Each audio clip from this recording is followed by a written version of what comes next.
Welcome to Ruxmalls and Oval Balls. We're back, and it's episode 23 of the fans' favourite rugby podcast that is here to talk all things rugby from the fans' favourite fan podcast hosts. It's me, Dave, joined as ever by the ever reliable Rory. Rory, say hello.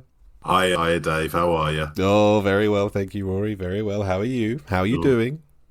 I'm not so bad, you know. It's a little bit sweet. The regular season's ended, but there's still more rugby to be had. So it certainly is. It is bittersweet. The domestic seasons are coming to a close. The talks about finals and the ends of things. But it is an exciting time. We are very excited for the rugby ahead. Let's not get too carried away, Rory, because we're here to talk about the nitty-gritty.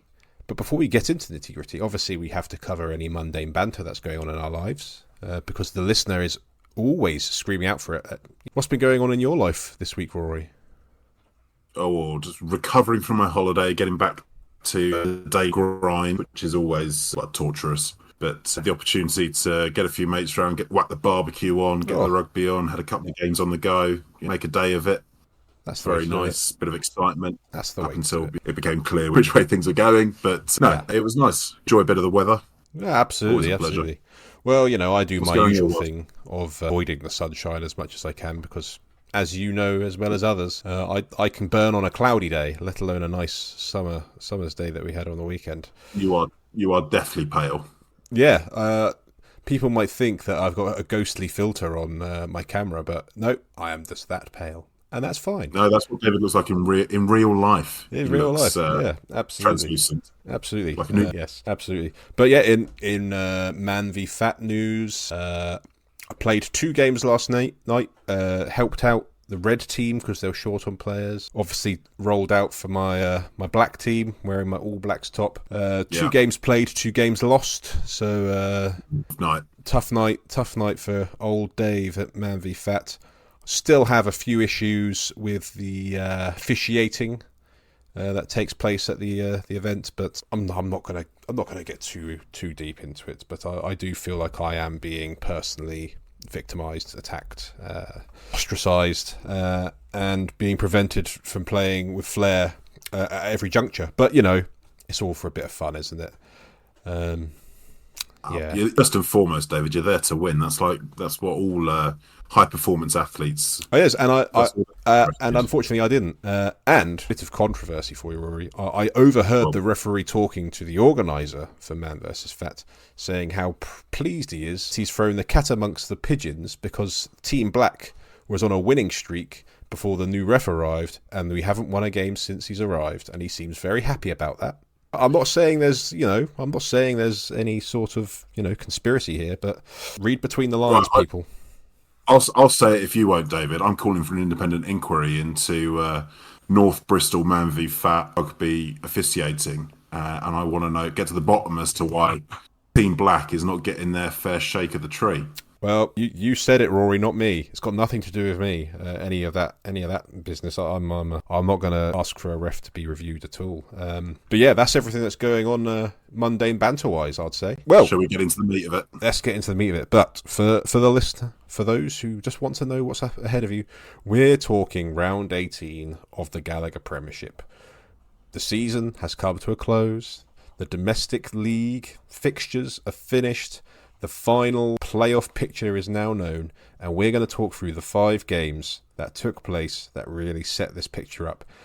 But before we get into the nitty-gritty of all of the fixtures of the Gallagher Premiership, let's run through some of the news stories that took place in the world of rugby, Rory. Let's do it. What are the headlines? Well, the first one I want to talk to you about, Rory, is this rumoured breakaway league going on in rugby, being spearheaded by Mike Tyndall and Stuart Hooper, called R360 or Rugby 360, aiming at having a Grand Prix style competition with 300 of the best players in the world of rugby participating in this franchise style league. It all sounds very familiar, doesn't it, to other breakaway leagues that have been so successful around the world in other sports. Of course.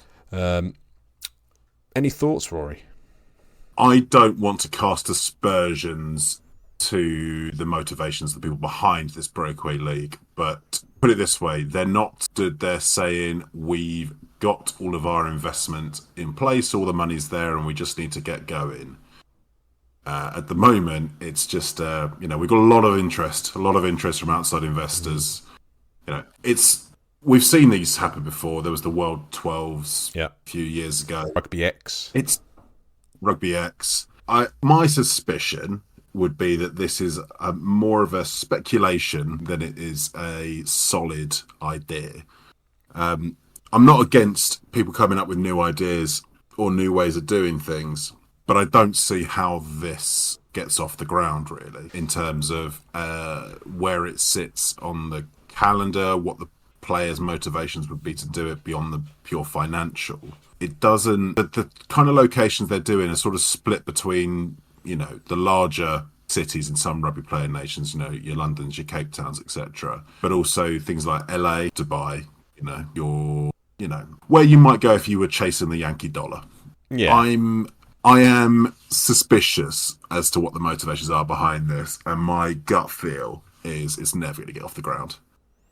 It's already kind of been announced that if any player from an England squad perspective was to join this league, they would then become ineligible to play for England. So there's a massive disincentive for any England players. I imagine other unions will have similar thoughts on it. So if you're not going to get union backing, calendar-wise, it would clash with the Women's Six Nations. It would clash with the Rugby Championship, how they've led out. So don't really see how that's going to work. Again, lovely idea. Pro having ideas, but this does feel more like maybe a cash grab that may happen. And if it does happen, what's the name of the guy that put a lot of money into T20 cricket?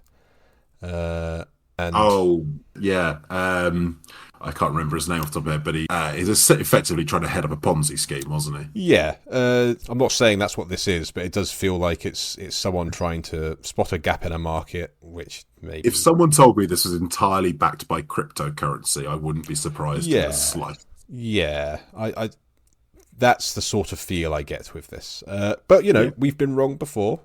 We have. And look, as I say, I'm not against there being new ways of doing things and new ways of thinking about things. From a pure practical basis, if this was to be set up, how do you feed players into it? What's your because you're then just plucking players out of presumably the existing club and competition structures to then feed into your breakaway league. How's that going to work? Then, they've already shown they're not going to want to have a relationship with you as a breakaway league.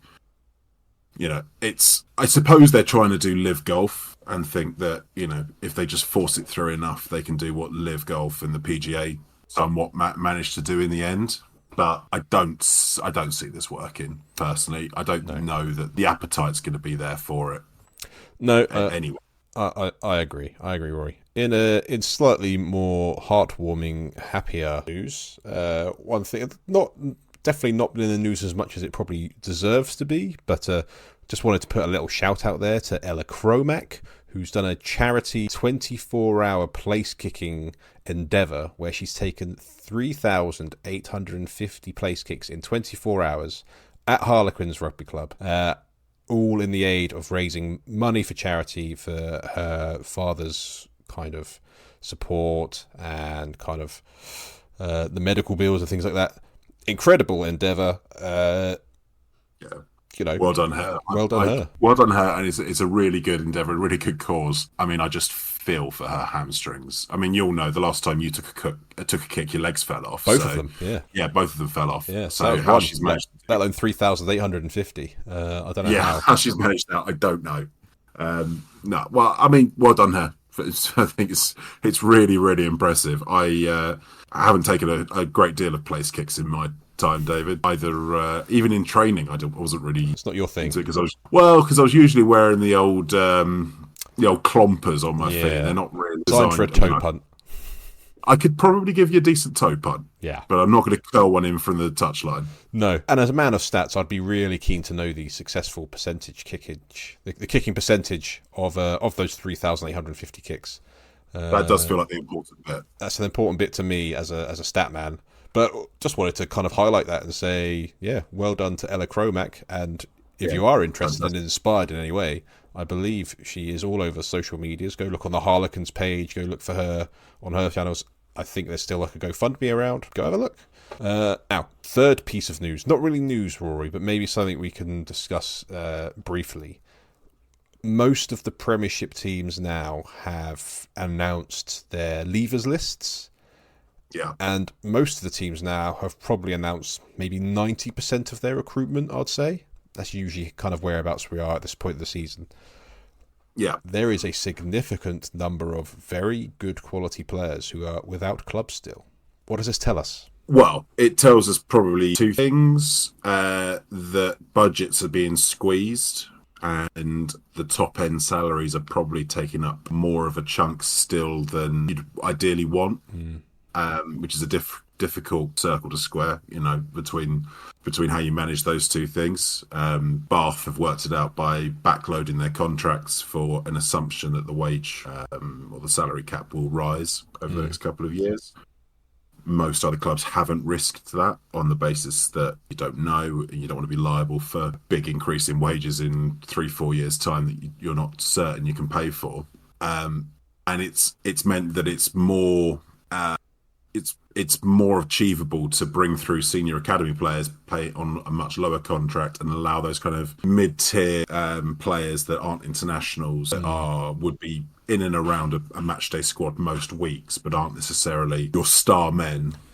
Yeah, you can be a little bit more thrifty on how many of those players you keep around. So from my point of view, looking at Gloucester, I look at a player like Freddie Clark, who's about 30 years old, and he's been a really good Premiership performer since he's come into the squad. He's a really solid player. I was amazed we've released him. I thought that's a player that we definitely look to keep, and he still hasn't picked up a club. And it just baffles me. He's a man with dozens and dozens of Premiership appearances, scored lots of tries. He's got a good highlights reel, Freddie Clark. Yeah, a couple of years ago, he was in the talk of being one of the players of the season, if I remember rightly, because he had such a good season. Like he's on fringes of being in the England squad. Maybe if he wasn't in a Gloucester shirt, he might have got a couple of caps. Well, don't get me onto that conspiracy. And it's pretty much at every club you can see stories like that. Yeah, Leicester is Francis Molina is being released. He hasn't got a club yet. That's a Puma. That's an international Puma. He can't get a club. I have rumours abound on Molina potentially going to Northampton, but it is still rumour. But we're in June, and that's not confirmed. So shows how precarious this a rugby career still is at the moment. So I'll just run through some names that are just currently listed throughout the league as being released and no club yet. So Niall Annett from Bath, Josh Caulfield at Bristol, Jan Thomas has been released. Franco Molina, Jack Dunn at Exeter. Mako Vivas hasn't been picked up yet. Freddie Clark, as you said. George Hammond at Harlequins. He's only 24, 25. He's been in and around the England fringes like Lennox and Yannis supposedly off to France. That's not been announced as of yet.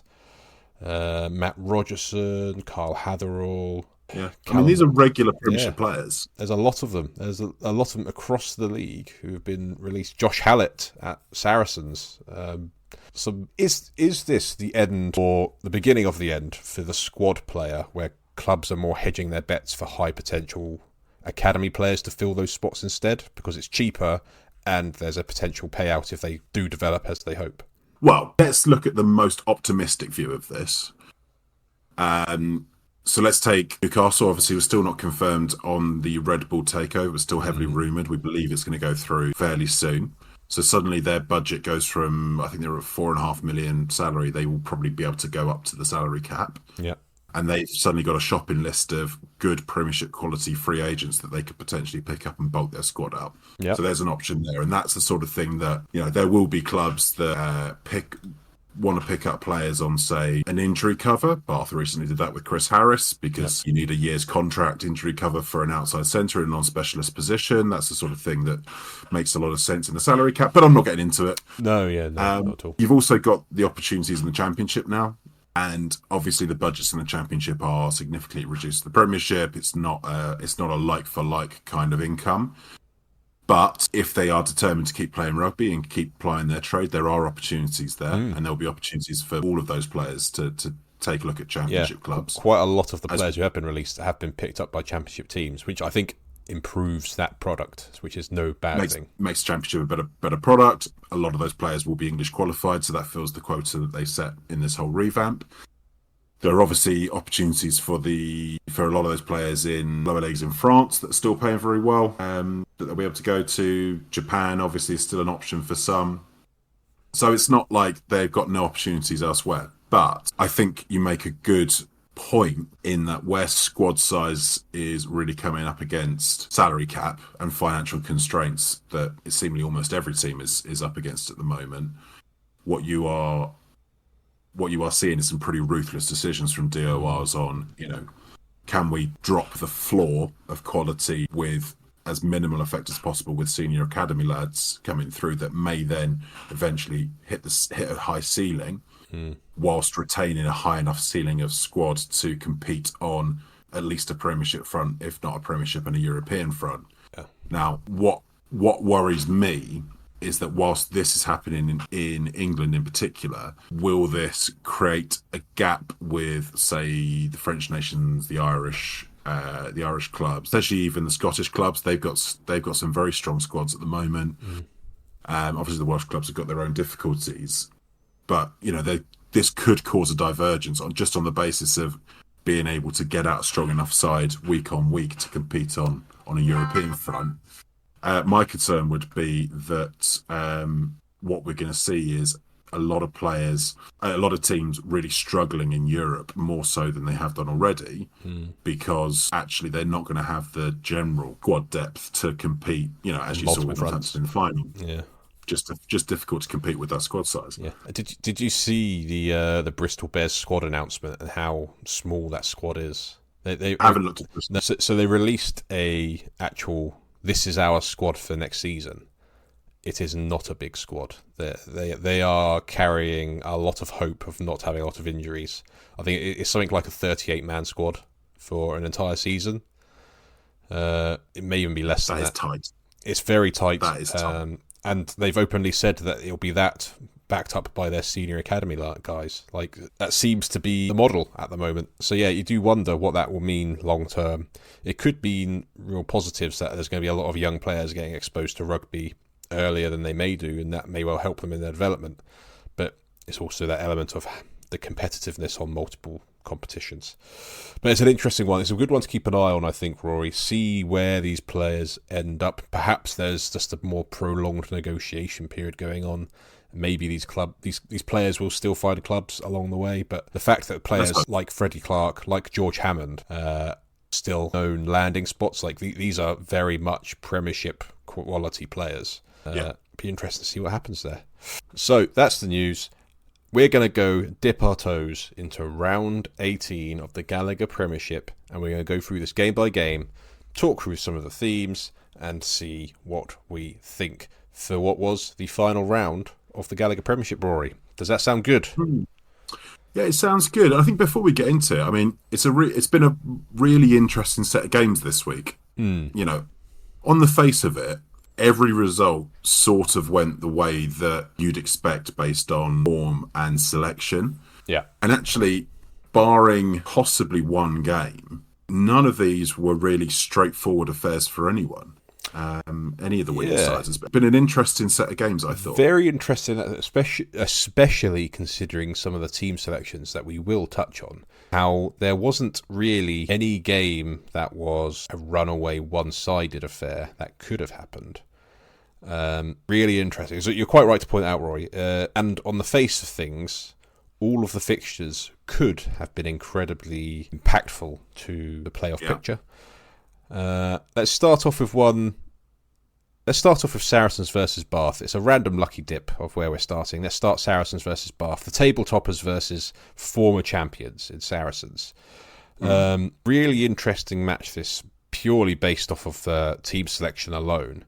Bath sending out kind of players who just wanted a last hurrah before their contracts end, mixed in with some youngsters who just hadn't really had much game time other than in the Premiership Rugby Cup, and a couple of other fringe squad players going up against what was a full-strength Saracens side. What were your thoughts of the game, Rory? Well, I mean, I have to say, when I saw the squads come out, I thought, I'm going to get myself in trouble with Bath fans again here for casting aspersions over their selection. But off the bat, I've got to say, I was incredibly impressed by this Bath performance. It's no surprise that Saracens won this game, and power and the experience was enough to build out enough of a lead that even when they took the foot off the gas towards the end and Bath threw in a couple of tries to tighten it up, Saracens weren't really in a lot of danger, if we're being totally frank. That being said, I thought this Bath side showed huge amount of fight and not insignificant levels of quality throughout this game. There's a lot of standout players that we could talk about. Some that I hadn't really come across before. I think, is it Scott Kirk, the loose head? Scott Kirk, loose head. He's been England under-20s for the last couple of years, usually off the bench. But he's another young prop coming through the system. He's come via South Africa and the Caribbean, I believe. Quite a bit of a circuitous route into the Bath Academy. I love a story like that. Yeah, I think they picked him up from some of the South African school sides originally, where I think he was boarding in one of the South African colleges, which got a great reputation. So where he ends up, who knows? But I was really impressed by him, and he looks a good size and shape for a loose head at the moment. He looks absolutely. Saw him bang a couple of big tackles in. Is Ewan Richards the second row? Second row that we spoke about before. Another really impressive performance. I think Skipper's in this game as well. He's a leader in the making for sure. Yeah, absolutely. And Arthur Green, the number 8. Yeah, another one we've spoken about. Scored a try, looked really good. I mean, looks promising. I mean, there's a lot of players in here that I thought were really good. Louis Hennessy, is it the centre team? Yeah, who I believe is Welsh. He is sadly Welsh, but certainly one that if I was in a Welsh setup, I'd be keeping a very, very close eye on to get hold of when you can. No, really, really impressive from Bath. I thought showed a lot of really good fight in the red zone, but put Saracens under real pressure in their attack. It took some good finishes from Daly and Shagan and some very aggressive attritional maul tries from Jamie George to really break down the resistance. I think it's a huge compliment to Bath that they forced Saracens to revert to their bread and butter, which was that rolling maul, that pack dominance. I think they've scored the most tries in the Premiership from rolling mauls, and it shows because being Saracens, they haven't entirely embraced the attacking ethos that a lot of other teams have gone for, but which is fair enough because that's the way they play. But they very much stick to their bread and butter that blueprint they've been using for the last 10 to 15 years, really. But Bath really forced them into the meat and drink of it. They didn't really carve Bath open at all in the way that you'd expect. No. They really kept the likes of Tom Willis very quiet. Farlam was quiet. Tobias Elliott pretty quiet. Yeah, most of their strike runners were quiet, and it's credit to Bath. And I think the names you've mentioned already there, Rory, yes, all very standout performances. These are players who I think surely will be banging on the door of Johan van Graan saying, "Can I get a bit more game time next year, please? Because look what we've been able to do towards the end of the season. Some of these fixtures towards the end." But there's a couple of names that I think if you're a Bath fan, very exciting. So very familiar name, Tyler Afaya, seeing him come off the bench and seeing what he can do at his young age. Scoring a try on debut. He looks like one to watch. Obviously, his first touch it was a chip through from not a great kick. He's the one who picks it up, and he makes a lovely arcing run and a bit of footwork and a slight break. Gets caught, it's not like it ends in anything spectacular beyond that. But as a first touch, it showed real confidence of what he's about as a player. And from what I've seen of him at age grades stuff, he is wheels. Yeah, much like his old man, and much like a man that we're probably not going to talk about much more on this podcast, I'm sure. But a young Mr. Pollock, but Tyler Afaya coming in with the tea celebration. He's character. Love it. Maybe he's trying to bring that with his game with him. He's seen what that's done for Pollock. Why can't he have a bit of that? He's got the name for it. He's got the skills for it from the looks of things. He's at the club that's going to be successful.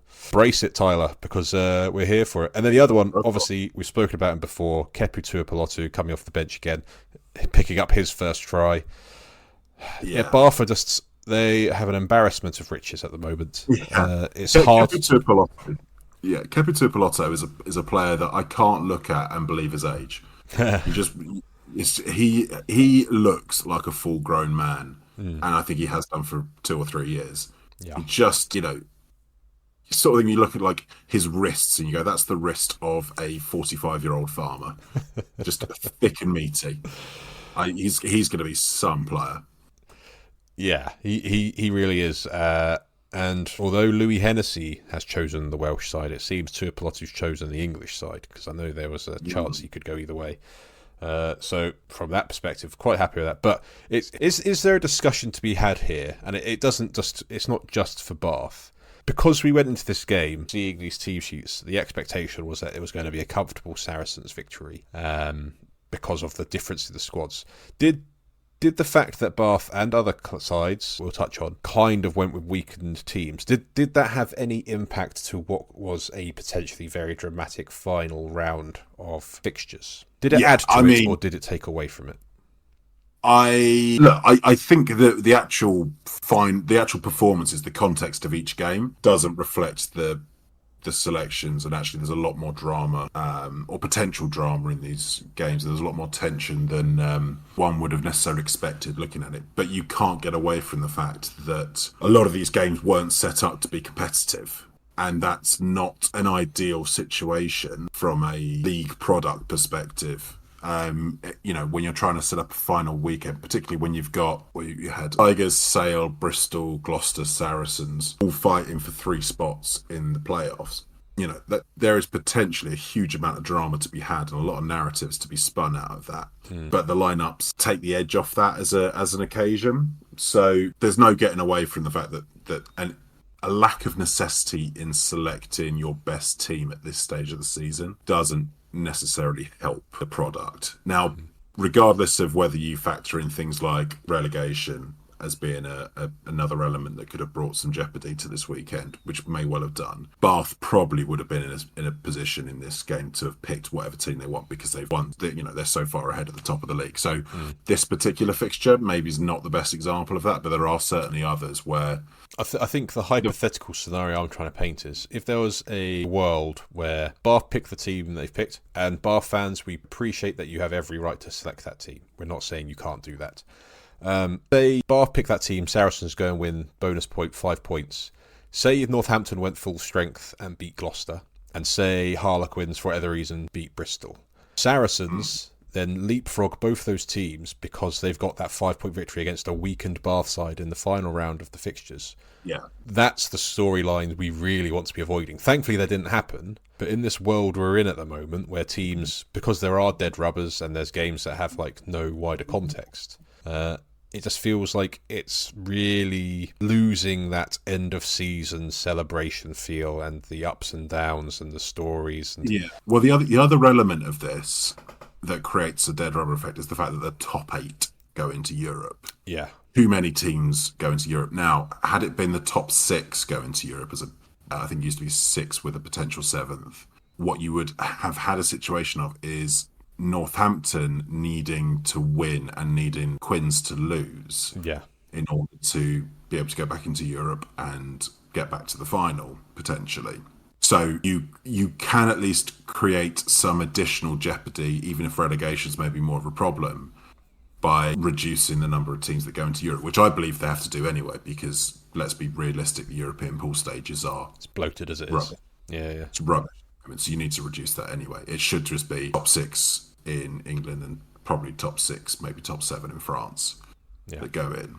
So that's another area where I believe they should be almost volunteering to reduce the number of teams in the competition, because actually it does create more jeopardy in the league. Yeah. So actually on the wider picture, although maybe on an individual club basis you cause financial problems by them not being in the Champions Cup, the league as a whole becomes more exciting because there is more jeopardy to fight for. And then hopefully in a year or two, you've then got the added element of relegation to the Championship, as we're potentially getting into that conversation as well. Yeah. To then ensure that actually no one's ever really got much of a dead rubber to play for.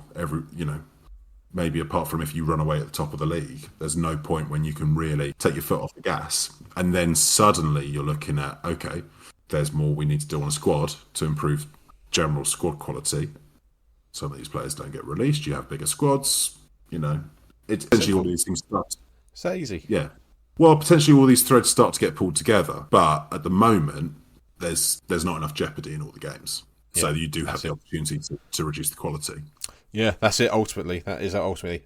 Without trying to get pulled into a wider discussion here, on this game itself, from a Saracens perspective, I thought Fergus Burke probably had one of his better games in a Saracens shirt, seeing sides of his game that I've not seen since I saw the highlights of him coming over from the Super Rugby. It's probably a nice try. I just get the feeling, probably a little bit like Owen Farrell before him, really. He's a player with a wider skill set than is kind of being encouraged to show for that. And I don't know whether that's a coaching directive, that's a kind of team pressure directive. Saracens obviously do have this very strict blueprint on how they play, but we saw enough flashes from Owen Farrell before to know that he was capable of a lot more flair than we typically saw from him. Yeah.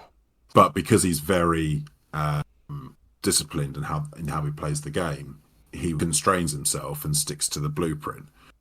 Fergus Burke feels like he's been constrained in the same way this season, and I think there's been enough flashes to suggest Saracens could evolve what they're doing here to accommodate that, or they just re-sign Owen Farrell and go back to what they were doing before. But at the moment, I don't see the value in having a player that from what we did see in Super Rugby beforehand has got real flair, pace, quality, skills to run a very attacking lineup, and they're really just forcing him to play a very traditional Saracens format.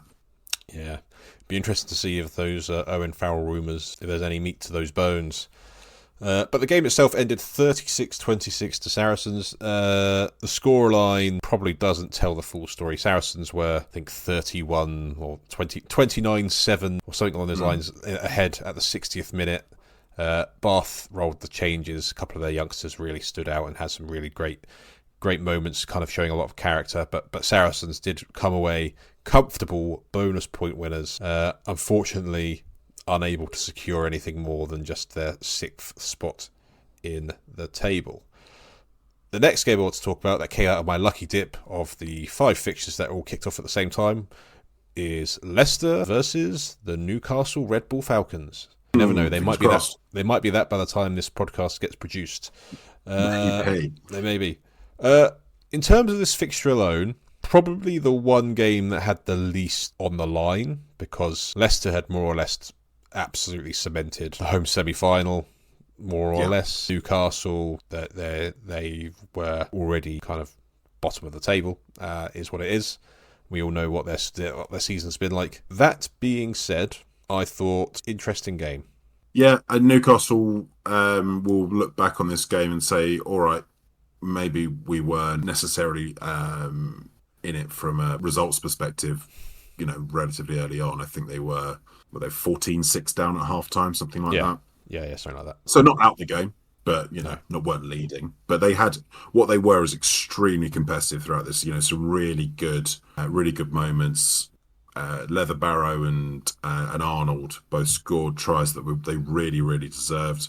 I'm just going to say, Leather Barrow, is that one of the best names in the league? It's got to be up there, isn't it? Leather Barrow is pretty up there for just, imagine being a commentator and then Leather Barrow is in with a try. It's lovely. Yeah. It is lovely. It feels very kind of medieval. Yeah. I like it a lot. But look, Newcastle were really, really competitive in this game and made Tigers work for it. Ultimately, Tigers' power was enough, and they had the quality of some Hassel Collins at a really good again. Yeah. He'll be deeply disappointed if he doesn't get a call up this summer, I think, because he's had a Yeah, fantastic season. He's looking pretty sharp. Continues to be baffling how he doesn't seem to be in that equation. I also think in this game he's going to be absolutely seething with Solomon Akata for not passing to him in what would have been a walk-in try, which would have secured him being the standalone top try scorer in the Premiership had he have done that. Yes. I can understand why he'd be annoyed. That means I thought Kata did have a very good game in general. He did. For a player who's had a relatively quiet season by his standards, I'd say, Kata. One of his better games showed what he can do. So obviously, I'm Statman Dave. Kata has always been quite a surprising anomaly this year, that his meters per carry have been quite low for someone his size and how he usually gets over the gain line. He racked up 50-odd metres in this game. It was good to see that again in his game. I hadn't seen it for a while. And I actually think that's more of a symptom of Tigers' attacking blueprint this season. Yeah, I think so too. We've talked about it enough, and I realise that the Tigers fans aren't necessarily happy with our opinions on their Join the club, Tigers fans. Yeah. Take a ticket. You're not the only club that's unhappy with us, so it's fine. But I thought in general he had a really, really good game. But there were some really good moments from Newcastle. The tries aside, there was a great read by Ben Redshaw in the first half that really sort of epitomised the defensive work they've been doing, where he absolutely shut down a perfect attack. Great read on the edge. I think it was on Stewart or Liebenberg, one of the two, and cut him out with a really nice read. There was a nice little break, lovely feet from Max Pepper. He eventually gets hauled down by a really good tackle by Oni, who's another player I'm very excited to keep watching. Yeah. Ultimately, Falcons were undone by the same thing Falcons have been undone by all season. A lack of top end power and top end quality. And that's something that they're going to struggle with until they hopefully get their wings. This additional budget to. Get their wings. Yeah. And what is kind of real highlight of the issue they've got? Those two players that you just name checked. They're both leaving the club this summer. But I come bearing good news, Falcons fans, because I've seen glimmers of hope in players that haven't been announced to be leaving yet. Freddie Lockwood, for me, has been a real breakthrough player for Newcastle this year. He steps in when Callum Chick's not available. He covers well in the 6 shirt when Callum Chick is available. Very promising from him. Joe Davis, we've mentioned him before on the podcast. He looks like a good 9, one to have develop. There's enough about him. And Oscar Usher, that's one that's really come out of left field for me. I hadn't heard of him before I saw his name come up in a couple of team sheets. They picked him up from Durham University a few weeks ago, I think. His very, very recent addition to the squad. And, Durham University, it was a great university. I don't know that it's not... it might even have been Northumberland University. It was one of those two. It was definitely one of the local unis up that way. It's interesting. I feel, Rory, we need to, maybe for an episode down the line, but I think a bit more attention from the rugby community itself needs to be going towards this university link, because we're seeing that more and more and more with some of the signings this year coming from the Superbucks Rugby League. Some of these senior academy contracts are dual registered effectively with university sides. I think it's a part of the game we're going to have to start taking serious notice of, because I think the clubs are doing it in the background, and we're finding players like Oscar Usher who looked really, really good, really physical, good size. I think there's glimmers of hope for Newcastle fans. I think they got a couple. I think they got 2 props, Hancock brothers, that are also they've picked up from Northumbria University. So it's obviously something they're looking at. I'm all for it. Absolutely. And if I was managing that kind of transition from senior academy into the senior team, I would be considering partnerships with local universities, even if they're not necessarily the top-end university teams. And I certainly think something the championship sides should be looking at, because they don't have a foothold in the way that the RFU has split up the feeder areas. Yeah. So for example, Worcester, who are obviously going to be slap bang in the middle of the area that Gloucester have been given as a development area. Well, what do they do if they can't work directly with the local schools and the local? I think Gloucester partnered with Moseley as well as Hartbury. Well, why doesn't Worcester set up a partnership with Worcester University? and have a feeder partnership there. Coventry's another example of that. So, you know, I think the Bucks leagues can certainly be leveraged really well and return to university rugby, because actually the opportunity to then help set players up for life beyond rugby if they don't make it is worthwhile in and of itself. Yeah, it's worth the gamble of dabbling in that player pool, because I think you're also going to find some hidden gems, and there's going to be players that may not even been considering careers in rugby turn out to be stars. All it takes is one star to break through, and then that becomes a very genuine kind of player pool that clubs can really dip in and out of. So one that we're going to keep our eyes on, I think, listener, because I think there's something in it. Game itself, I think notes I've got, I think from watching Leicester, their attacking play still feels clunky to me. We have talked about it in the past. It still doesn't feel very succinct. It doesn't feel like it flows that naturally. I thought it looked a bit smooth once Vola Vola came on. Interesting. Yeah. I don't disagree, if I'm honest. I'm not going to say Pollard's the problem, because Pollard is a double World Cup winning 10. And I also think in recent weeks he's looked a bit better than he has done in the rest of the season. But definitely feels like it doesn't flow like you'd want to see. But they're still picking up the wins. They're gritty. They are very gritty. Yeah. They don't give up the fight in any game, which is why they keep picking up those wins. And they just grind teams down. And they've got enough sprinkles of stardust with the likes of Hassel Collins, the likes of Kata, you know, when he's on song. Joe Woodward, I think, is having a really good season. Yeah. Evan Paulfleet when he came on. Montoya, Liebenberg, Rafael. You know, there's enough players with enough quality moments to make the difference. Yeah. What I get when I watch them is I think that's a team that, if it was a more cohesive unit, could maybe contest with the likes of Bath. But because it doesn't have that cohesion, it just feels like a step below in quality. Yeah. Maybe that's something that changes depending on who they bring in at fly half and depending on what Jeff Parling tries to do from perspective. That is an interesting aspect that we will discuss in a future episode where we talk about next season Premiership, because I think the deck is being shuffled and it makes for a very interesting prospect. Yeah. But the game itself ended 42-20 to Leicester. Bonus point victory. A couple of lovely moments worth mentioning. The start of the game when Mike Brown, of course, Dan Cole, Ben Youngs came onto the pitch with their kids, and then Dan Cole and Ben Youngs leaving the pitch together. You know, quite an emotional moment. Got the old goosebumps rising. Oh, of course. I think a lovely moment, very poignant. It's one thing that club does do. It certainly remembers club legends, and it certainly does them justice in kind of recognising what they have done for that club, and I think they do that well. It is kind of like a family club in that sense. There is a Tigers family, very, very tight-knit Tigers family that sometimes maybe they could... No, I'm not going to veer into being anti-Tigers. We've been accused of that before. Yes. Easily done. But yeah, 42-20 to Leicester. Bonus point, securing home semi-final in the playoffs. Big tick in the box for Michael Checker, I'd say, because a lot of people would have writ off Leicester at the start of the season. Finishing second in the tables, pretty good going. Yep. Next up, Rory, our bread and butter. It's the Ruxballs Overballs derby.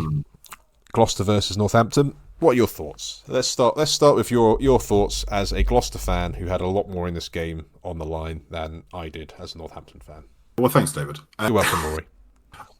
I thought Gloucester made quite hard work of this primarily by being overly loose and overly helter-skelter in a lot of ways, and offering up real opportunities for Saints to get a grip of the game. And the Saints team, the kids, I thought stepped up really well, some really good moments. Pearson looked very good on his return, powered over for a really good try early on. Yeah. Litchfield scored a try on about 15 minutes or so. He had a really good game. Really strong start. Northampton. I was very surprised because I wasn't able to watch it where I was. I had to watch the Bristol game where I was, but I was keeping track of the score at the time, and I was like, "Hang on, what's going on here? Northampton are pulling away." Yeah. Well, I had the Bristol game and the Gloucester game both on at the same time, sort of either side of the barbecue whilst I was cooking, so sort of relaying between. The dream. and we'll go into the Bristol game later on. Obviously, that got away from the result quite quickly. This game, going back to it and going, oh, God, have we let Saints back into this? It was a very classically Gloucester performance in moments where some really, really good stuff. Scored some very nice tries. Cotgreave got a hat trick, and could have had 4 actually. We got a bit unlucky in the corner. He looked really good. A player I'm very excited to see get a bit more game time next season. Looks wheels on the wing. Yeah, he looks like one to persevere with, I'd say. Yeah, tall, rangy. Yeah, I like the look of him. Seb Atkinson scored a try, also put Cotgreave in for his second, I think it was. A very nice Thomas Williams pass. Atkinson breaks, really nice 25-30 metre pass out to the wing. Seb Atkinson doing what he's done all season, another really, really quality intervention. And Christian Wade bagged a couple as well, which is always pleasing on his last game. So lots of really good moments. But as an overall performance, a bit bitty, and we did that very classic Gloucester thing of really giving our opposition a lot of confidence in the game by gifting opportunities for them to play. And Saints were pretty good at taking those opportunities and actually taking advantage of some fairly soft defence at times. Yeah, absolutely. I was expecting not a lot from this game, if I'm honest. When I saw the team sheets, I just thought, okay, let's hopefully we don't have what Northampton did to Gloucester last season in the last game of the year. I was hoping not for was it 72-0 or something like that. But I main thing, first thing I want to say is I hope Ed Prowse's injury, it looked like quite a nasty arm break. Hopefully that's not too significant. Because I think he's in recent weeks although we've dug him out of being a converted prop into the second row, turning his back on the front row, he's actually been quite impressive where he's kind of filled in our time of need of not really having enough players.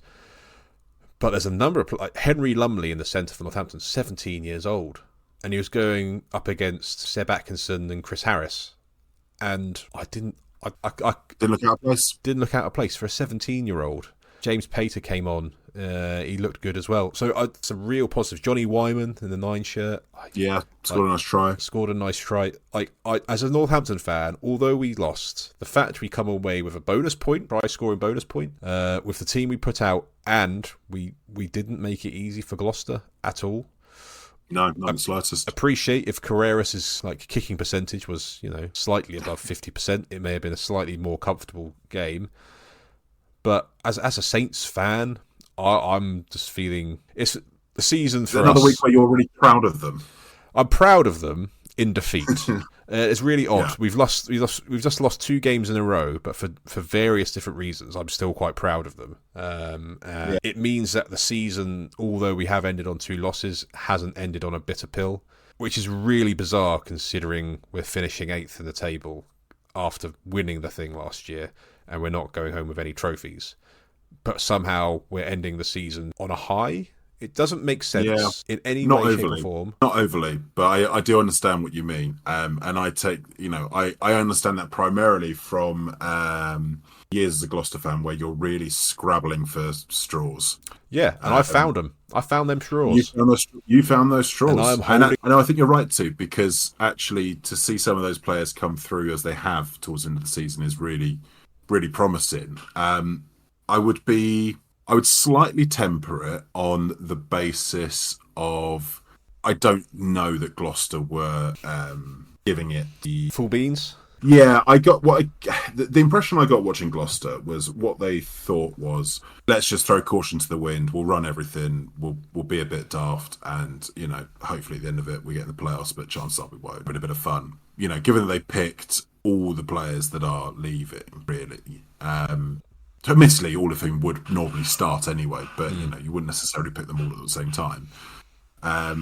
A bit more of a carnival from Gloucester maybe than otherwise you would expect. And I do think that Saints, I think they're still at risk next season of suffering from the issues they've had this year from a squad perspective.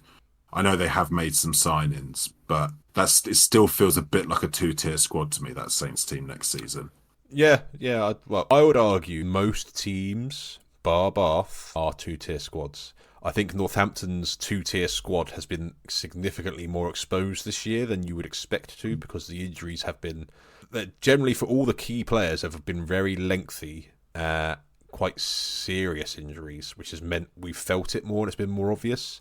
I would argue that most clubs, bar Bath, are in a similar position. It's just Northampton's the one that's been exposed the most this year. Yeah, and look, I mean, Gloucester have probably been lucky in the fact that because they were in the Challenge Cup, they didn't necessarily have to play their strongest team in Europe, and didn't really. So maybe that's something that we've benefited from in a strange way this season, to play our best team in the Premiership, and we may get more exposed next year in the Champions Cup. Time will tell. But how does fifth place feel as a Gloucester fan right now? it was interesting. I was thinking about this today, and on Saturday, in the moment, I was pretty disappointed, and I was quite irritated by Harlequins in particular. Being that I was with my Harlequin supporting friend as well, I was saying some quite unkind things.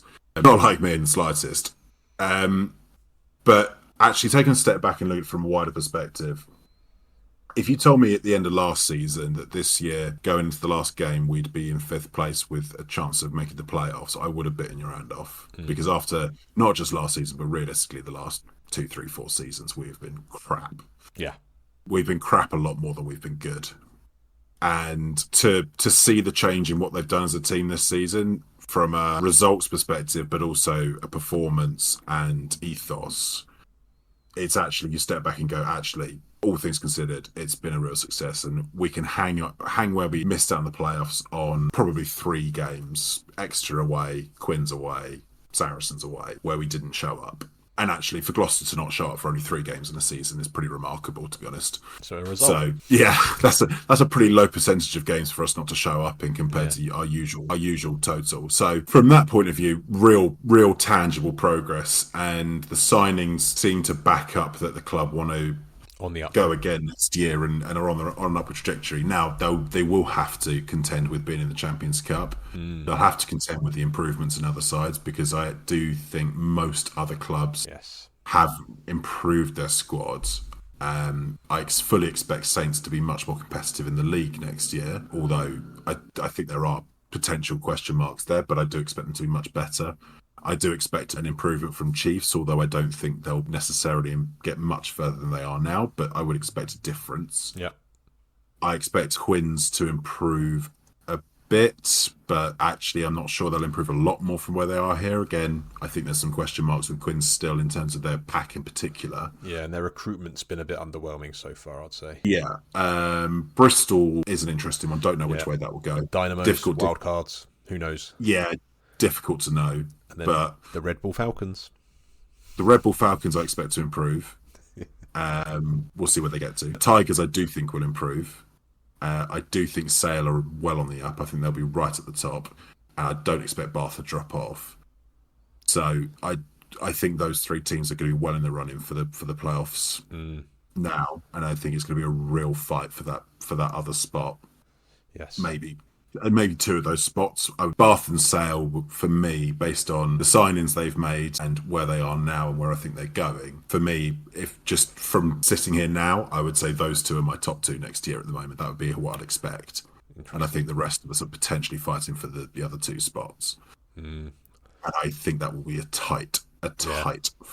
I haven't yet put my full brain into thinking about next year, but I do think it's going to be probably the most competitive season we've seen, which I love. I'm all for it. I definitely agree. I think Bath are definitely up there. Sale, I think, are up there. It's going to be an interesting year next year. But we'll talk about this. We'll talk about this year first, Rory. Let's keep with the present. Let's keep with the present. The game ended 41-26 to Gloucester. As we said, a couple of nice tries for Christian Wade, a nice hat-trick for Jack Cotgreave. Some really good performances and good send-off for some of those Gloucester fans to watch some of the players last time at Kingsholm. Bringing Champions Cup rugby back to Kingsholm, I think it's been a little while since it's been there. So if from the outside looking in, I'd be proud if I was a Gloucester fan as well, because I think the real change from years in recent times is very obvious. and it feels like a club that's going in the right direction. So it's good news, I'd say. Although 5th may feel a little bit bitter. At least it's not 8th like Northampton. But I'm still relatively happy with that Northampton performance, considering the team we put out. Moving on to Exeter versus Sale. Yeah. Well, off the bat, I did not expect this to be the potential banana skin result. No, nor did I. This did not go. Result-wise, it went how I expected, but performance-wise, very different to how I thought it was going to be. Well, let's be quite frank with it. Sale really nearly threw it away at the end, and Chiefs so close. Chiefs could have snatched this. They're one knock on from Dan Frost on the try line away, probably from making this a very, very squeaky bum time. Very squeaky bum time for Sale. Really close. Sale again, just a weird Achilles heel from them. Didn't get the bonus point again. They've got relatively few bonus points this season. I think 10 bonus points this season they've got. Yeah, compared to the sides around them, significantly less. Considering they've got the second most wins, they've come 3rd because they didn't get enough bonus points. And I think teams are going to have to get a real understanding of how they need to do this. And maybe even the league needs to look at bonus points as and how they do them, because I know it's different in other leagues. But, Sale have left a lot of points on the park across this season. I think that's ultimately what's cost them, because they've won the second most matches, but are coming 3rd because they don't score enough points. Yeah, and that's why they've got an away semi-final. And that's why they got an away semi-final. And this is another game where, actually, I wouldn't even say they deserved a bonus. I wouldn't say they deserved a bonus point, because I don't think they did. No. But realistically, form-wise, they should be going there and looking to get a bonus point. Did score a couple of nice tries. Marzi White's try was very nice. That was a lovely little break. I'm really impressed by him. I'm doubling down on my thoughts that he's going to be in the England squad this summer. The back half of this season, he has been remarkable. Well, I'm not going to sit here and say he's the next Manu Tuolangi, although he is filling that Manu Tuolangi hole, feel like that Sale had. I think he's maybe harsh on Tuolangi. I feel like he's got a bit more to his game distribution-wise, and there's more to him than just being a Bosch strike runner that maybe Tuolangi was. Yeah. He's probably not as powerful as Tuolangi was at his best either. Not many players are. No, but what he is extremely solid both sides of the ball. Yeah. Underrated skill set. And he's got enough toe on him to break through the entire Chiefs back line and go onto the sticks. So, and another one with enough toe on him, who's running around like an auxiliary flanker, is Bevan Rodd, who again I'm so impressed with all season. I think he's come on. He's been good around the park for a lot of his career, and that's sort of been a known thing with him.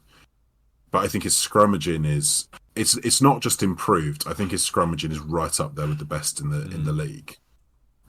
Particularly that unit of him, Cowan-Dickey and Asher Prokofjord. It's one hell of a unit. Great unit. And I stand by my assertion that if England start thinking about front rows in terms of units, that's one they should be putting on the pitch. On that, really interesting. We'll touch on him a bit, but Nathan Jabulu from Harlequins going to Sale next year. Add him into the way that front row are playing as like an interchangeable one with Luke Cowan-Dickey. Yeah. That front row unit is very interesting. He's a good mould for that team. You can see why they've picked him up. Absolutely. He's a really good mould for that team. But yeah, it's a strange one with Sale, because actually it's difficult to pinpoint exactly what was going wrong. But really, it was just a lot of inaccuracies. I mean, Rafi Quirk started this game and his kicking was a bit loose. If he wants to unseat Gus Warr as the starting nine as that team moving forwards, which from a potential point of view, he absolutely should be starting for Sale. But actually, his execution at the moment is not consistent enough. It's a bit erratic, and that's something he's going to have to get to grips on, because it'd be a waste of potential for him not to get back to his best. Chiefs looked a lot better. They already look a lot better with Rob Baxter at the helm. Yeah, you heard it right, people. I'm going to back this up, and I'm going to be very complimentary to the Chiefs, because that looks like a different side to what we were watching in that game against Gloucester, for example. So Tony Rowe, whatever you said to them in that changing room, well done, because it's obviously had some sort of impact. You're probably right. Probably the fact that Rob Baxter's hands-on approach. Maybe we're starting to see a bit of maybe change is good. Some of the players are looking a lot more up for it than they have done for the rest of the season.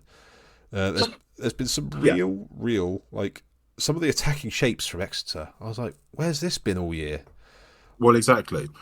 And look, I don't expect them to suddenly be challenging for the title again next season. I don't think their recruitment's been strong enough. I think it's going to take a year or two to get back to that position if they do at all. But from a general aesthetic of watching a team, it was a huge improvement this year. It's the first time I think that, like all season, I've been saying their Achilles heel has been their lack of structure and direction from the 9 and 10 shirt, meaning everything outside them just doesn't click. This game, there was actual fluid movement. There was a game plan. There was some running lines that I just hadn't seen from an Exeter side all season. And some of the plays they pulled together, some of the tries they pulled off, like Josh Hodge, I think the try he scored was a beauty. Love it. After about 8 minutes of possession and pressure from the kickoff of the second half, they just kept the ball and they kept going and they kept attacking. I didn't think I'd be doing it this season, but well played Exeter. Because as much as you're right, I do think Sale nearly had a big old hiccup and a big old banana skin here, and they didn't help themselves. I don't want the narrative to be that it's Sale's mishap is what made this a closer game than it was. I think Exeter played their part, and 100%. If they'd won this game, I wouldn't have been saying they didn't deserve it. I think they'd have been well worth the win had they managed it. Now, there are still weaknesses in the team, and at times they were too easy to get through. The Marcy White try and the Bevan Rod try are really good examples of that, right? Of where it was just too easy to cut through them. And the Cowan Dickey try was a real sucker punch, and that just showed probably a lack of steel, because I think they gave away a penalty pretty much off the next kickoff, gave away the ball, gave away field position, and eventually Cowan Dickey goes over. There is still a shitload of work to do with that Chiefs team to get back to where they were. But 100% green shoots. Paul Brown-Bampo showing once again wheels, serious wheels. Yeah, that was Joe Carpenter he ghosted. That's not a slow didn't coach. Lay a finger on him. Didn't lay a finger on him. You put Feo Boso on that other wing with Brown-Bampo and that's stretching Josh defences. You are not going to want to leave them alone for much if you're the opposition team. So there's some exciting potential there still. We'll see how things go over the summer, but definitely some reasons for optimism with Chiefs. And Sale, my guess is this week they will be getting an absolute rocket from Al Sanders. Yeah, I think this is a quick question for you, Rory. If George Ford wasn't playing this game, would Sale have been knocked out of the playoffs altogether? Yes, on that performance, yes. Yeah. And actually, George Ford is still 100% a linchpin to that team. There's no two ways. There's no ifs, buts, and maybes or anything. The Aaron Reed try to set it all, the way he spotted him going to that gap, beautiful. Yeah, you don't get that Sale team anywhere near the top without George Ford directing it at the moment. Because although I think it's a really good team in general, and I like a lot what they do, really dogged in defence, very physical, big pack, good set piece. Actually, without someone like George Ford to A, direct it, and B, take the opportunities when they present themselves, I don't think they've got the players outside of that to do that bit of it, which gets you from being a good team to a title challenger. Yeah. If I were, Tigers this week, potentially Bath in the final, I'm saying to my open side, your only job today, take him out of the game, is to kick the shit out of George Ford. Because now, Rory, don't let me make a social media clip of you saying that, because you'll get a lot of pelters below the line advocating that sort of behaviour. I don't want George Ford to have the shit kicked out of him, because I love George Ford to pieces, and anyone who's listened to this podcast for any length of time knows that. But what I'm saying is, were they the opposition coach, I would be. The reality of it is, you look for ways to nullify their greatest. He's got the laser scope on his forehead the whole game. Yeah, and I'm saying to my back row, that's the guy you're going to go and murder, because that's the way you beat the Sale team. I don't think they've got a plan B without George Ford. No, I think you're right. I do think you're right. Was there anything else on the game you wanted to go over at all, Rory? No, I don't think there's much more to say on the game itself. I think it was very close. This is 1 week. It was close. And look, Sale got away with it. Let's be realistic. They did. But they are in the semi-final. I think you're in for a slugfest in that semi-final. I think if I was to put it diplomatically, I'm not expecting... Quite right, but we said this because these two teams played each other quite recently, and we said this on the run-up to that game, and it turned out to be a bit more to it than a slugfest. That's true. That is true. No, you're absolutely right, and we should recognise that. But you throw in the tension of the semi-final. I'm not expecting either of these teams to band in this semi-final. I think it will be a cagey affair, and it will come down to who fronts up the most. I agree.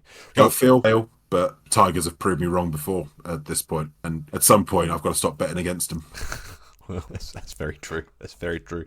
But again, the game itself ended 26-30 to Sale. As we said, Dan Frost's knock on over the line could have been a very different story. Although Aaron Reed was stolen from what could have been one of the try of the season contenders as well. So both teams missing out on some tries. But close game, Sale, you got it over the line. You're in the playoffs. To round off the Premiership round 18 was the one game where a lot of other fans were keeping an eye on the score and would have lost a lot of heart, especially those of Gloucester and Saracens persuasion, because it was Bristol Bears versus Harlequins. And Bristol... This was the one that we thought. Yeah, Bristol... They took the game by the horns early on. They did. This may be where I get my... usual Premiership club that I upset because I've got some real problems with this Harlequins team at the moment. Okay, people, buckle up. Particularly, can you run me through who they've signed so far for next season?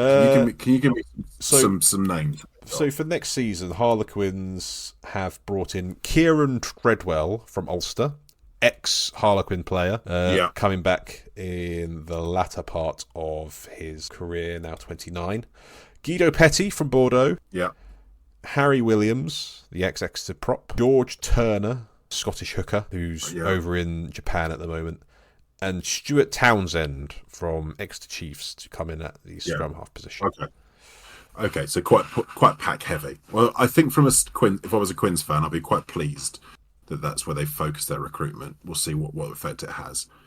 I could not believe how soft some of the tries they let Bristol score were. The ones that really stand out. The Kloska try, the first one. Yeah. Kloska goes through Jamie Benson and Alex Donbrand pretty easily. Yeah. And, it's 2 minutes on the clock. All right, you can catch people cold, but it was pretty easy. And Alex Donbrand's got machinations on being the England number 8. And got to do better.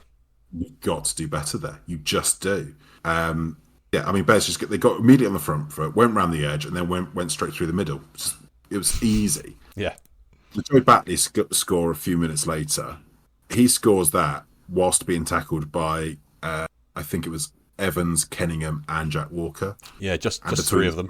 Just the three of them, and he still just reached out and put the ball over. I mean, you have got to do better than that. You just do. On your own try line, to allow those scores to happen was a little bit criminal, I'd say. And I know we've been lambasted before for using words like criminal in the past. I get it's not actually a criminal offence. It's just a metaphor, people. I just think if I was a Quins fan watching that, I'd just be so disappointed by that effort. And then the number of times that Bristol absolutely shredded them on the first phase. Now look, first phase defence is not easy, because obviously you're playing a team that has got a set move to take advantage of the specific set piece and position they are on the pitch. Yeah. And they're specifically trying to do something. But Quins were getting shredded. The Revuvu try, I mean, how easily, just created an overlap. Hayward goes through, puts Revuvu in. It's such an easy score. They get shredded again in the next first phase, and Murley just saves it with a really good chase back. But it was so easy to get around them. Bill Matter then bangs over on 24 minutes. He's smashed through 4 tackles after Revuvu makes about 5 metres with 3 players on his back. Yeah, about right. I mean, it's defensively, it's so soft. Do you want to know how many tackles Harlequins missed across the team? Please. 29 tackles missed. So not as high as I thought it would be. No, but that is a criminal number. It is a criminal number. 29 is a lot when so it's 29 out of 187. So what we're talking like 1 in every 6 tackles is getting missed. Yeah, that's not great. Yeah. I mean, Ibertai scored off a first phase try. Grondona powered through about 3 players to get over his try. Van Rensburg cut through, sliced through very easily for his try. And the thing is, what would equally frustrate me is if, we're going to talk about some moments that were fantastic from an attacking point of view, and we'll get into that. But defensively, it's just not good enough. Is this, again, I think we spoke about it before last week, because Harlequin's style is to attack the breakdown and have quick, mobile back rowers, it means they don't have those big hitters. They don't have those ones that can make those tackles on the gain line to prevent those momentum building post gain line meters that Bristol were able to get, and having defenders hanging off them. Is it because Harlequins are set up to compete at every breakdown, so they're probably lightweight in comparison, so they're probably less dominant in collisions? Overall, they probably are lightweight in comparison, but some of the players who mentioned it, Alex Dombrandt, England number 8, not a lightweight man. Jack Walker, been in and around the England squad enough. Hooker, not lightweight. Jack Kenningham's got to be 6'4".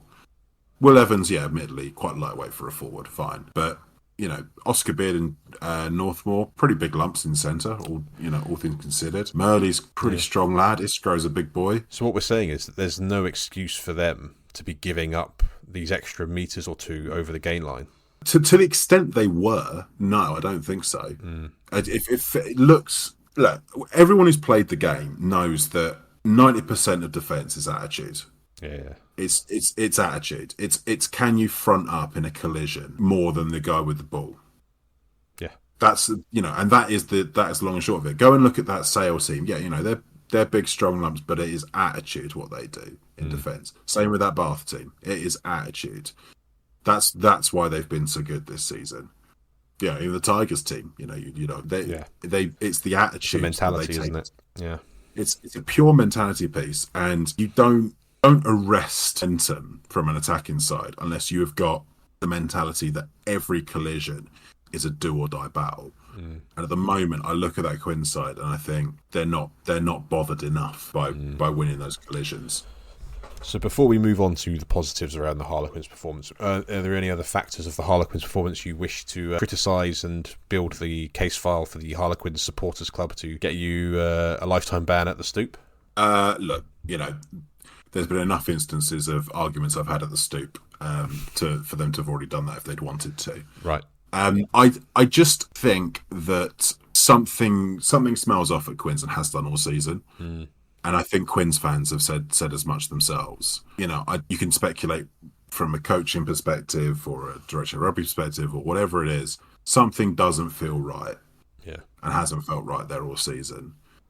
And if they want to be competing where they do, they will need to have some pretty honest conversations and probably some pretty ruthless decisions over the summer, because it hasn't worked this season on really any level, barring a couple of good performances. I mean, they were very good against Gloucester a few weeks ago, but Gloucester didn't get off the bus. Yeah. Not a lot else really stands out, but there have been some real standout low moments. The Leinster game, for example. Yes, it does seem... I certainly think this back end of the season form definitely seems to have been triggered by that European disaster, and then kind of that gap. It just feels like something's gone out of the sails for them. The wind's gone out of the sails. Yeah, absolutely. But saying that, there are a couple of moments that are worth highlighting from a Harlequins perspective before we get on to the Bristol stuff. That Caden Murley try. I mean, both were good. Well, yeah, but the finish for the second. But Benson's chip for the first one was phenomenal. I was going to mention that as well. Benson's a shining light this season as a discovery. Yeah. They've done well to tie him down to a new contract, I think. Yeah, they've done well to lock that down. And Caden Murley does look back to close to his best form. The finish for the second one, he turns Bill Matter and Gabriel Ogre inside out, and Van Rensburg never even got close. No. The fact I think he's on like 11 tries this season. How much of the season was he missing? He came off he played the Ireland game in the Six Nations, and then he didn't come back until the Gloucester game, was it? Yeah, he's missed a huge chunk of the season. He's up there in the try scoring charts. It's fair play to him. There's one thing you can say about Caden Murley is that that guy knows how to finish. Oh yeah, 100%. So yeah, like fair play to the bloke coming back from the injury he did have, and being able to put in these performances. Shoe in for me for the England touring side this summer, I think. Yeah. Yeah, and I was going to was- highlight Benson as well, but you've nicely picked up on that. Coming off the bench. Bulu looked really good coming off the bench. Jane Benson, lovely trip for Murley's first try. Dances through and put Don Brandt in on about 49 minutes, and after that second half started like a pinball game. It was mad. Yeah. Everton scored in about 45 minutes, but that whole start to the second half was insane. I was breathless watching it. More breathless than you usually are over a barbecue. More breathless than usually. Yeah, I was probably scratching my head or something, and the heart rate went up. But yeah, when Don Brandt went through, and then from that kickoff, the kickoff straight after that, Northmour made a nice break, and then I think it's George Hammond scores the try in the end. And at that moment, they were still reasonably behind on the scoreline, but you thought Bristol too? Yes, that was an interest. There was a moment because they got two quick fire tries, didn't they? And it was like, is this happening again? But could it happen again? But yeah, Grondona went and scored the other end. But no, there were some nice moments, as there always are with Quins in attack. They do like the ball in hand, and there's no getting away from that. And I thought Northmour was pretty good. For a bit unlucky to have his try chalked off because it wasn't a forward pass. Is it Jake Kerr? Sean Kerr? Sean Kerr. Forget. Sean Kerr came on for Oscar Beard. I thought he had some nice touches. Yeah, another youngster to be excited about at Harlequins. There are some interesting stuff going on at Harlequins. Like, on one hand, we criticise them quite a lot, but they got some really exciting young players as well to be quite excited about, like Sean Kerr and Ben Waghorn in the centres, two particular real standout. Ollie Streeter, the gigantic 18-year-old just prop mountain, seems to one to keep an eye on for sure. Yeah. Oh look, I actually think there's a really good team in there. At the moment, I just don't think they're being set up to succeed. Yeah. I think it just feels like something from either a messaging perspective or a tactical perspective isn't clicking with that team, and they rely too much on these brilliant moments without having an overall successful game plan. And until they address that bit, they're never going to be able to bridge the gap. Yeah. But we'll see. I suspect changes of the coaching ticket will be abound. Interesting. On Bristol, any observations of yours? Probably the best they've looked for about 6 months. Yeah. The note I took was this looked like the Bristol we were watching before when we were salivating over them. Yeah. No, they looked. I mean, look.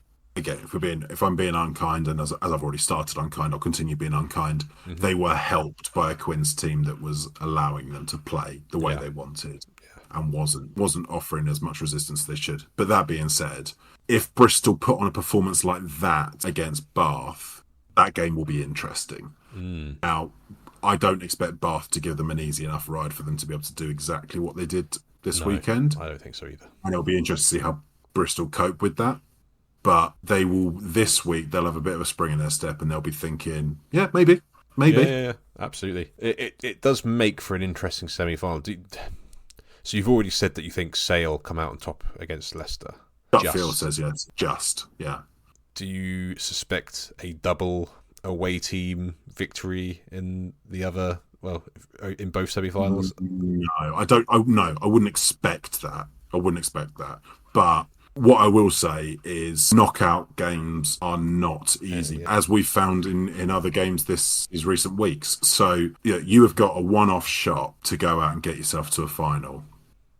There's nothing that says that Bristol team doesn't have the overall quality to compete with Bath.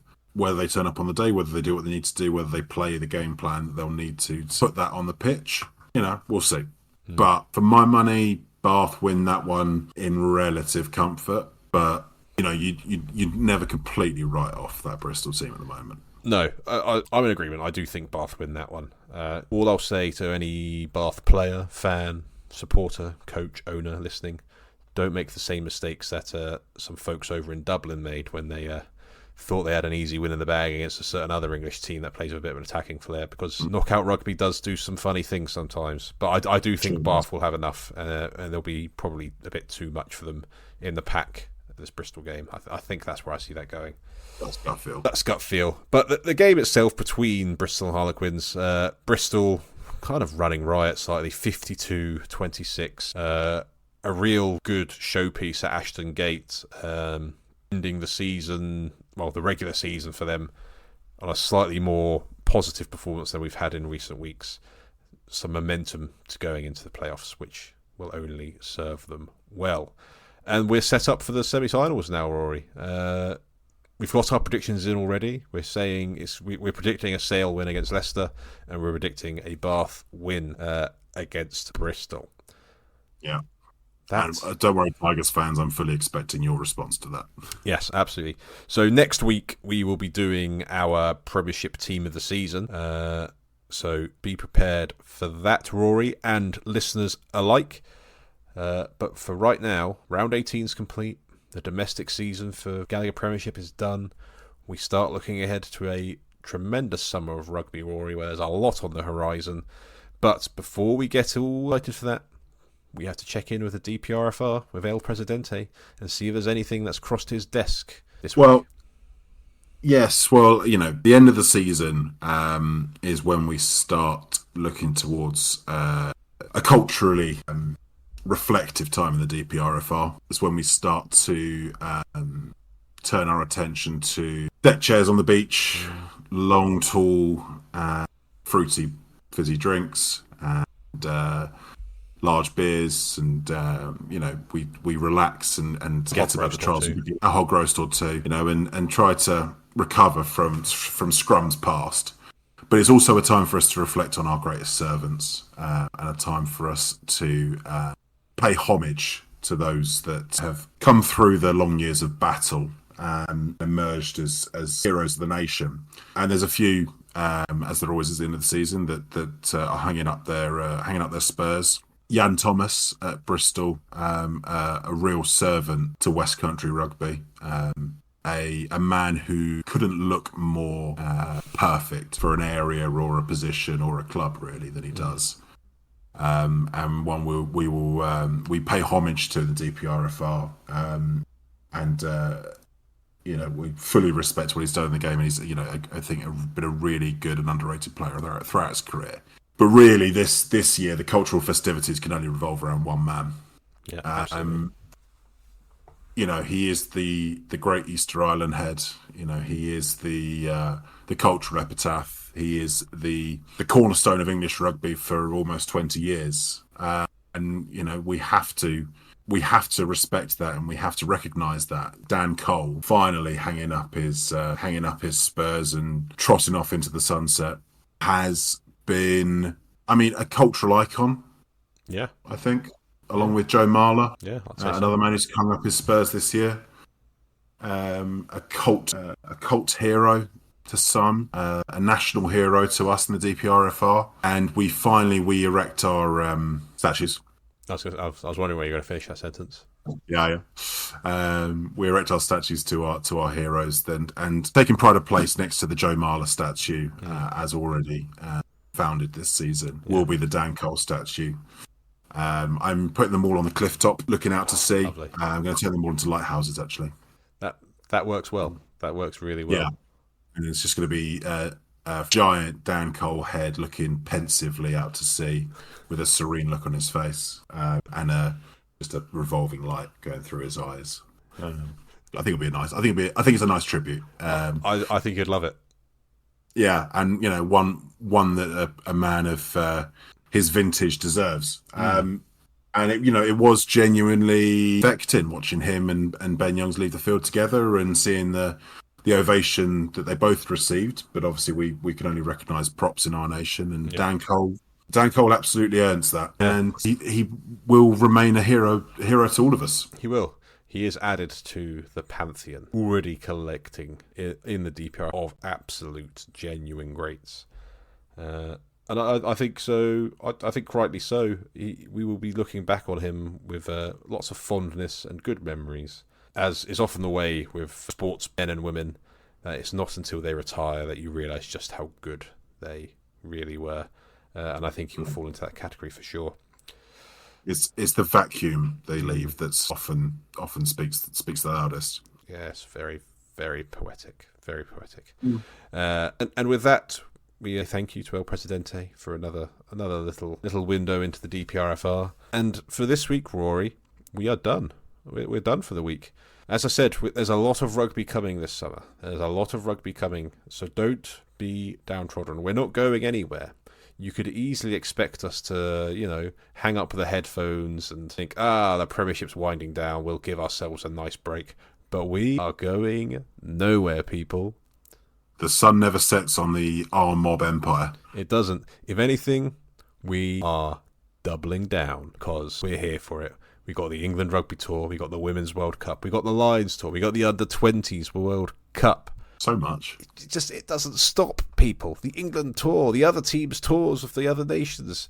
We're going to see some players playing rugby in national shirts, international shirts that we've not seen before. We're going to see teams playing like Georgia and Portugal. Oh, I'm so excited. I'm so excited, Rory. So, I'm sorry if you guys were expecting a little bit of a summer break from us, but we're going nowhere. Now, before I finish the podcast, this episode 23 in the bag, as always, I will just waffle a little while to allow Rory a little bit of thinking time before I ask him the question I always ask him. And I'm going to ask him that question right now. And I think I've given him enough time to prepare something. Rory, do you have any final words for the listener? You come back next time, you hear? Hey! And we're going to end slightly differently. We're going to have the song. Rocks, malls, and oval balls, union their domain. Lots of rugby knowledge, but their banter is mundane. Rory answers questions, David has his stats. Two former front row voices, the fan zone colon flats. The DPR far, welcome more jouet. Play it wide, out the back, alley, alley. Alley, alley. R-M-O-O, R-M-O-B.